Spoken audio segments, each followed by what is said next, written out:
একটি সংখ্যা ৬৫০ থেকে যত বড়, ৮২০ থেকে তত ছোট। সংখ্যাটি কত? ২২তম বিসিএস পরীক্ষার একটা প্রশ্ন।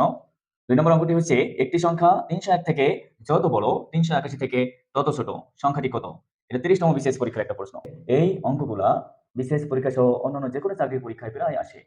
তো এই অঙ্কগুলো অনেকে অনেক জটিল করে সমাধান করে, অনেকে সমাধান করতে পারে না। আমরা সহজ একটা সূত্র দিয়ে এই অঙ্কগুলো সলিউশন করব। সূত্রটি হচ্ছে সংখ্যাদ্বয়ের যোগফল ডিভাইডেড ২। দেখেন এখানে ২ টা সংখ্যা আছে ৬৫০ আর ৮২০। এই ২ টা সংখ্যা যদি আমরা যোগ করে ২ দিয়ে ভাগ করি তাহলে আমাদের অ্যান্সার চলে আসবে। সলিউশন দেখেন ৬৫০ প্লাস ৮২০ ডিভাইডেড ২।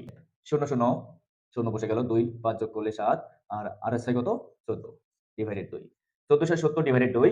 ১৪৭০ কে ২ দিয়ে ভাগ করলে কত হবে? ৭ ৭ ১৪০০ ৩৫ ৭০ ৭৩৫ ক নাম্বার অ্যান্সার। একইভাবে আমরা ২ নম্বর অঙ্কটি সলিউশন করব। এখানে দেখেন একটি সংখ্যা ৩০১ থেকে যত বড়, ৩৮১ থেকে তত ছোট। সংখ্যাটি কত? তো একইভাবে আমরা এই ফর্মুলাটি দিয়ে ২ নম্বর অঙ্কটি সলিউশন করব। এখানে আমাদের এই সংখ্যা ২ টা যোগ করতে হবে, ২ দিয়ে ভাগ করতে হবে। ৩০১ প্লাস ৩৮১ ডিভাইডেড ২। ১ ১ যোগ করলে ২, ৮ শূন্য যোগ করলে ৮ আর ৩ আর ৩ ৬। ৬ ৬ ৮২ ভাগ ২। ৬৮২ কে ২ দিয়ে ভাগ করলে ৩০০ দুগুণ ৬০০ আর ৪১ দুগুণ ৮২। তাহলে ৩৪১ ৩৪১। খুবই শর্টকাট ভাবে আমরা এই একটা ফর্মুলা দিয়ে এই অঙ্কগুলো সলিউশন করব। আমি আবার রিপিট করছি।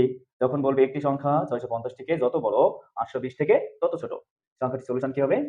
শুধু এই ফর্মুলাটি দিয়ে আমরা অঙ্কটি সলিউশন করব। ২ সংখ্যা দ্বারা যোগফল ডিভাইডেড ২ অর্থাৎ এই সংখ্যা দ্বারা যোগ করে ২ দিয়ে ভাগ করব।